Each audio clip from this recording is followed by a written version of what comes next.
ಮುಖ್ಯಮಂತ್ರಿಗಳ ಬದಲಾವಣೆ ಮಾಡಬೇಕು ಅನ್ನೋದನ್ನು ನಿರ್ಧಾರ ತೆಗೆದುಕೊಂಡು ಸಿದ್ದರಾಮಯ್ಯ ನೇತೃತ್ವದ ಕಾಂಗ್ರೆಸ್ ಸರ್ಕಾರ ಕಳೆದ 3 ವರ್ಷದಲ್ಲಿ ಉತ್ತಮ ಆಡಳಿತವನ್ನು ಕೊಡೋದ್ರಲ್ಲಿ ವಿಫಲ ಆಗಿದೆ ಅನ್ನೋದನ್ನ ಕಾಂಗ್ರೆಸ್ ಪಕ್ಷದ ಹೈಕಮಾಂಡೇ ಇವತ್ತು ಅನುಮೋದಿಸಿದೆ. ನಿನ್ನೆ ದಿನ ದೆಹಲಿನಲ್ಲಿ ಸುಮಾರು 5-5.5 ಗಂಟೆಗಳ ಕಾಲ ಮ್ಯಾರಥಾನ್ ಮೀಟಿಂಗ್ಗಳೇನು ದೆಹಲಿನಲ್ಲಿ ಆದ ನಂತರ ಕೊನೆಗೂ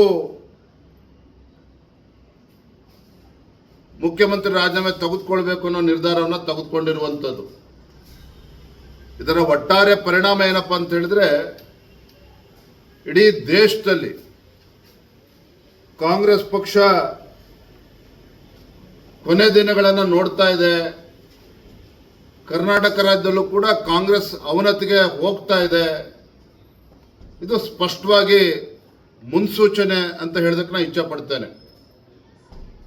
ಸಿದ್ದರಾಮಯ್ಯನವರು ಮುಖ್ಯಮಂತ್ರಿ ಸ್ಥಾನದಿಂದ ಇವತ್ತು ನಾಳೆ ರಾಜೀನಾಮೆ ಕೊಟ್ಟು ಯಾರು ಮುಖ್ಯಮಂತ್ರಿ ಆಗ್ತಾರೆ ಅನ್ನೋದು ಮುಖ್ಯ ಅಲ್ಲ.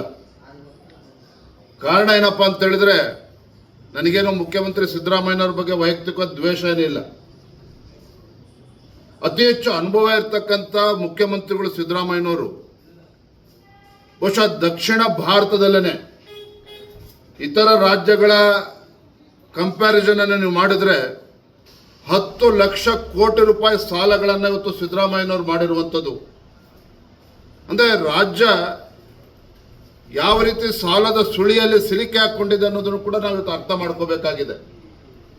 ಹಾಗಾಗಿ ಇವತ್ತು ಯಾರು ಮುಖ್ಯಮಂತ್ರಿ ಆಗ್ತಾರೆ ಅನ್ನೋದು ಮುಖ್ಯ ಅಲ್ಲ, ರಾಜ್ಯವು ಕೂಡ ಯಾವ ದಿಕ್ಕಿನಲ್ಲಿ ಸಾಗ್ತಾ ಇದೆ ಅನ್ನೋದನ್ನು ಕೂಡ ನಾವು ಎಲ್ಲರೂ ಕೂಡ ಆಲೋಚನೆ ಮಾಡ್ತಕ್ಕಂಥ ಪರಿಸ್ಥಿತಿಗೆ ನಾವು ಬಂದಿದ್ದೇವೆ.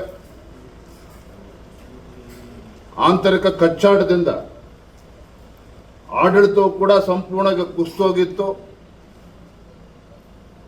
ಭ್ರಷ್ಟಾಚಾರ, ವಾಲ್ಮೀಕಿ ಅಭಿವೃದ್ಧಿ ನಿಗಮದಲ್ಲಾದಂಥ ಹಗರಣ ಇರ್ಬೋದು, ಮೂಡ ಹಗರಣ ಇರ್ಬೋದು, ಬಹುಶಃ ರಾಜ್ಯದ ರಾಜಕೀಯ ಇತಿಹಾಸದಲ್ಲಿ ಅಧಿಕಾರಿಗಳು ಆತ್ಮಹತ್ಯೆ ಮಾಡಿಕೊಂಡಿರ್ತಕ್ಕಂಥ ಘಟನೆಗಳು ಯಾವ್ದಾರ ನಡೆದಿದೆ ಅಂತ ಹೇಳಿದ್ರೆ ಸಿದ್ದರಾಮಯ್ಯ ನೇತೃತ್ವ ಕಾಂಗ್ರೆಸ್ ಸರ್ಕಾರದ ಅವಧಿಯಲ್ಲಿ ನಡೆದಿರುವಂಥದ್ದು. ಹಾಗಾಗಿ ಇಂಥ ಒಂದು ಜನವಿರೋಧಿ ಸರ್ಕಾರ, ನೀವು ಹೇಳ್ಬೋದು ಅಲ್ಲರಿ ಉಪಚುನಾವಣೆ ಗೆದ್ದಿದ್ದಾರೆ ಮನ್ಮನೆ ತಾನೆ. ಉಪಚುನಾವಣೆ ಯಾವುದೇ ಕಾರಣಕ್ಕೂ ಮಾನದಂಡ ಆಗೋದಕ್ಕೆ ಸಾಧ್ಯ ಅಲ್ಲ. ಉಪಚುನಾವಣೆಗಳೇ ಮಾನದಂಡ ಆಗಿದ್ದೇ ಇದ್ರೆ ಇವತ್ತು ಬಹುಶಃ ಸಿದ್ದರಾಮಯ್ಯನವರು ರಾಜೀನಾಮೆ ಕೊಡ್ತಕ್ಕಂಥ ಪರಿಸ್ಥಿತಿ ನಿರ್ಮಾಣ ಆಗ್ತಾ ಇರಲಿಲ್ಲ. ಹಾಗಾಗಿ ಒಟ್ಟಾರೆಯಾಗಿ ರಾಜ್ಯದಲ್ಲಿ ಅಭಿವೃದ್ಧಿ ಇಲ್ಲದೇನೆ ಭ್ರಷ್ಟಾಚಾರದಲ್ಲಿ ಮುಳುಗೋಗಿದ್ದಂಥ ಕಾಂಗ್ರೆಸ್ ಸರ್ಕಾರ ಕೊನೆಗೂ ಕೂಡ ಕಾಂಗ್ರೆಸ್ ಹೈಕಮಾಂಡ್ ಒಪ್ಕೊಂಡು ಇವತ್ತು ಮುಖ್ಯಮಂತ್ರಿ ಬದಲಾವಣೆಗೆ ಕೈ ಹಾಕಿರ್ತಕ್ಕಂಥದ್ದು ನಾವು ಗಮನಿಸಿದ್ದೇವೆ. Thank you. ಇವರ ಆಂತರಿಕ ಕಚ್ಚೇರಿ ಬಿಜೆಪಿಗೆ ಅನುಕೂಲ ಆಗುತ್ತೆ ಸರ್ ಸಂಘಟನೆ? ನೋಡ್ರಿ, ನಾನು ಶಾಸಕನಾಗಿ ರಾಜ್ಯದ ಭಾರತೀಯ ಜನತಾ ಪಾರ್ಟಿ ಅಧ್ಯಕ್ಷನಿಗೆ ಒಂದು ಮಾತನ್ನು ಹೇಳ್ತಾನೆ. ಇವತ್ತು ಸಿದ್ದರಾಮಯ್ಯನವರು ರಾಜೀನಾಮೆ ಕೊಟ್ಟು ಯಾರೇ ಮುಖ್ಯಮಂತ್ರಿ ಆದರೂ ಕೂಡ ಅದು ತಾತ್ಕಾಲಿಕ. ಅವಧಿ ಪೂರ್ವ ಚುನಾವಣೆ ಕರ್ನಾಟಕ ರಾಜ್ಯದಲ್ಲಿ ಬರುವಂಥದ್ದನ್ನು ಯಾರೂ ಕೂಡ ತಡೆಯೋದಕ್ಕೆ ಸಾಧ್ಯ ಇಲ್ಲ. ನಾನು ಮತ್ತೊಮ್ಮೆ ಹೇಳ್ತಾ ಇದ್ದೇನೆ, ಸಿದ್ದರಾಮಯ್ಯನವರು ರಾಜೀನಾಮೆ ಕೊಟ್ಟು ಯಾರೇ ಮುಖ್ಯಮಂತ್ರಿ ಆದರೂ ಸಹ ರಾಜ್ಯದ ಆಡಳಿತದಲ್ಲಿ ಯಾವ ರೀತಿ ಗೊಂದಲಗಳು ಆಗ್ತದೆ ನೀವೇ ನೋಡಿ. ಅವಧಿ ಪೂರ್ವ ಚುನಾವಣೆ ರಾಜ್ಯದಲ್ಲಿ ಬಂದೇ ಬರ್ತದೆ. ನೀವು ಕೇಳಿರ್ತಕ್ಕಂಥ ಪ್ರಶ್ನೆಗೆ ನಾನು ರಾಜ್ಯದ ಅಧ್ಯಕ್ಷನ ಹೇಳುವಂಥದ್ದು, ನಾವು ಜನರ ಮುಂದೆ ಹೋಗಬೇಕಾಗಿರ್ತಕ್ಕಂಥದ್ದು ನಾವೇನು ಮಾಡ್ತೇವೆ ಅನ್ನೋದನ್ನು. ಆಂಟಿ ಇನ್ಕಂಬೆನ್ಸಿ ಎಲ್ಲವೂ ಕೂಡ ಬೋನಸ್ ಅಷ್ಟೇ. ಆದರೆ ನಾವು ಜನರ ಮುಂದೆ ಹೋಗಬೇಕಾಗಿರ್ತಕ್ಕಂಥದ್ದು, ನಾವು ರಾಜ್ಯ ಜನತೆಗೆ ಏನು ಕೊಡ್ತೇವೆ ಇದರ ಆಧಾರದ ಮೇಲೆ ಪಾಸಿಟಿವಿಟಿ ಮೇಲೆ ನಾವು ಹೋಗ್ಬೇಕಾಗಿರ್ತಕ್ಕಂಥದ್ದು. ಹಾಗಾಗಿ ಎಲ್ಲದಕ್ಕೂ ಕೂಡ ನಾವು ಸಂಘಟನೆ, ನಮಗೆ ಶಕ್ತಿ ಇದೆ. ನಾವೆಲ್ಲರೂ ಕೂಡ ಒಟ್ಟಾಗಿ ಒಂದಾಗಿ ಸಂಘಟನೆ ಬಲಪಡಿಸಿ ರಾಜ್ಯದಲ್ಲಿ ಮುಂದೆ ಅಧಿಕಾರಕ್ಕೆ ಬರ್ತಕ್ಕಂಥ ನಿಟ್ಟಿನಲ್ಲಿ ನಾವು ಒಟ್ಟಾಗಿ ಒಂದಾಗಿ ಹೋಗ್ತೇವೆ. ಸರ್, ನೀವು ನೋಡಿರೋ ಪ್ರಕಾರ ಸಿದ್ದರಾಮಯ್ಯ ಅವರು ಅಷ್ಟು ಈಸಿಯಾಗಿ ರಾಜೀನಾಮೆ ಕೊಡ್ತಾರೆ ಅಂತ ಅನ್ಕೊಂಡಿದ್ದೀನಿ? ನನಗೂ ಅನಿಸಿಲ್ಲ. ಆದರೆ ಕಾಂಗ್ರೆಸ್ ಪಕ್ಷದ ಹೈಕಮಾಂಡ್ ತೀರ್ಮಾನ ಮಾಡಿರೋದ್ರಿಂದ ಅವರಿಗೆ ರಾಜೀನಾಮೆ ಕೊಡಬೇಕಾಗಿರ್ತಕ್ಕಂಥ ಅನಿವಾರ್ಯತೆಯೂ ಇದೆ. ರಾಜೀನಾಮೆ ಕೊಟ್ಟೇ ಕೊಡ್ತಾರೆ. ಯಾರು ಮುಖ್ಯಮಂತ್ರಿ ಆಗ್ತಾರೆ ಅದು ಭಗವಂತನ ಗೊತ್ತು. Thank you.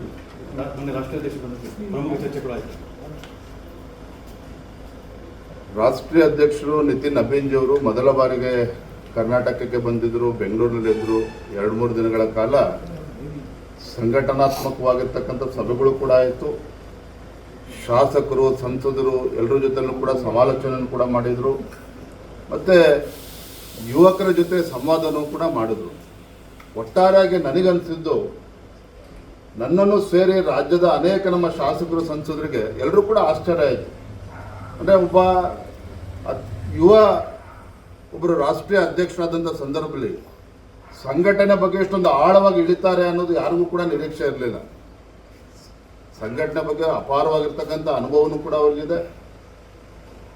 ಇನ್ನೂ ಕೂಡ ಸಂಘಟನೆ ಬಲಪಡಿಸಬೇಕು ಅಂತಕ್ಕಂಥ ಇಚ್ಛಾಶಕ್ತಿನೂ ಅವ್ರಿಗಿದೆ, ಮತ್ತು ಶಕ್ತಿನೂ ಕೂಡ ಅವರಲ್ಲಿದೆ. ಹಾಗಾಗಿ ನನಗೆ ಅನಿಸ್ತದೆ, ಖಂಡಿತ ಮುಂದೆ ಬರ್ತಕ್ಕಂಥ ದಿನಗಳಲ್ಲಿ ಕರ್ನಾಟಕ ರಾಜ್ಯ ಅಷ್ಟೇ ಅಲ್ಲ, ಇಡೀ ದೇಶದಲ್ಲಿ ಭಾರತೀಯ ಜನತಾ ಪಾರ್ಟಿ ಸಂಘಟನೆನ ಇನ್ನೂ ಹೆಚ್ಚು ಬಲಪಡಿಸ್ತಕ್ಕಂಥ ನಿಟ್ಟಿನಲ್ಲಿ ಬಹಳ ದೊಡ್ಡ ಒಂದು ಪಾತ್ರ ಅವ್ರು ಇರ್ತಾರೆ. ಸರ್, ಶಿವಮೊಗ್ಗದಲ್ಲಿ ಸಾಕಷ್ಟು ಮಳೆ ಆ ಬೆಳೆ ಏನಾಗಿದೆ, ಪರಿಹಾರ ಸಿಗ್ತಾ ಪ್ರೊಟೆಸ್ಟ್ ಕೂಡ ಮಾಡಿದ್ರು, ಬಿಜೆಪಿ ಮಾತಾಡಿದ್ದೀವಿ. ನನ್ನ ರಾಜ್ಯ ಮಟ್ಟದಲ್ಲೂ ಕೂಡ ನಾನು 4ನೇ ತಾರೀಕು ನಮ್ಮ ರಾಜ್ಯ ರೈತ ಮೋರ್ಚಾದ ಎಲ್ಲ ಪ್ರಮುಖರು ಸಭೆನೂ ಕೂಡ ಕರೀತಾ ಇದ್ದೇನೆ. ರಾಜ್ಯದಲ್ಲಿ ಇವತ್ತು ರೈತಾಪಿ ವರ್ಗ ಅಂದರೆ ರೈತರು ಇವತ್ತು ಬೀದಿಗಿಳಿಯುವಂಥ ಪರಿಸ್ಥಿತಿ ನಿರ್ಮಾಣ ಆಗಿದೆ. ಇವತ್ತು ರಸಗೊಬ್ಬರದ ಒಂದು ಕೊರತೆ ನಿರ್ಮಾಣ ಮಾಡ್ತಕ್ಕಂಥ ಒಂದು ಹುನ್ನಾರನೂ ಕೂಡ ನಡೀತಾ ಇದೆ. ಇದೆಲ್ಲವೂ ಕೂಡ ಸಮಸ್ಯೆ ಇದೆ. ಅಡಿಕೆ, ನಮ್ಮ ಶಿವಮೊಗ್ಗ ಜಿಲ್ಲೆ ಬಗ್ಗೆ ಮಾತನಾಡೋದಾದರೆ ಸುಮಾರು 10-12 ಲಕ್ಷ ಅಡಿಕೆ ಮರಗಳು ಬಿದ್ದೋದ್ರೂ ಕೂಡ ರಾಜ್ಯದ ಮಂತ್ರಿಗಳಾಗಲಿ ಯಾರೂ ಕೂಡ ಇದ್ರ ಬಗ್ಗೆ ಗಮನ ಇಲ್ಲ. ಒಟ್ಟಾರೆಯಾಗಿ ರಾಜ್ಯದ ಪರಿಸ್ಥಿತಿನೂ ಹೀಗೆ ಇದೆ. ರೈತರ ನಾವೆಲ್ಲ ಪ್ರಮುಖರ ಜೊತೆ ಚರ್ಚೆ ಮಾಡಿ, ವಿಶೇಷವಾದ ಸಭೆನೂ ಕೂಡ ಕರೀತಾ ಇದ್ದೀನಿ, ಚರ್ಚೆ ಮಾಡಿ ತೀರ್ಮಾನ. ಥ್ಯಾಂಕ್ ಯು, ಧನ್ಯವಾದ.